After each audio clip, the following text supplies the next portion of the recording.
Une loi peut changer le regard que l'on porte sur le monde et le comportement que l'on a avec les uns et les autres.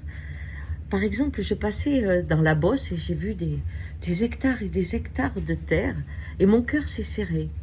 Je me suis rappelé que maintenant on avait le droit de polluer, surtout avec des drones aussi, et que mourir par ces pesticides n'était plus un crime. On avait le droit. Et à ce moment-là, j'ai pensé à mon fils quand il a eu un cancer, et il avait 6 ans, son premier. On pensait que c'était Tchernobyl, il fallait qu'on trouve une cause. Et je voyais ces villages qui entouraient ces espaces immenses.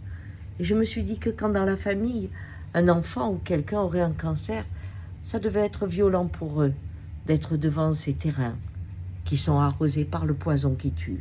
Oui, je pensais aux mamans qui amenaient leurs enfants à l'école et qui se disaient « Mon Dieu, pourvu qu'il n'y ait pas du vent, ils sont en train d'épandre. » Et c'est un drone, alors ça va un peu partout, puisque maintenant ils ont le droit. Oui, je sentais le stress, l'angoisse et la colère monter. C'est ça. Une loi, quand elle est inique comme celle-là, crée un rapport à l'autre très différent, au paysage, aux environnements que l'on a, parce qu'elle parle de notre mort qui ne compte pas.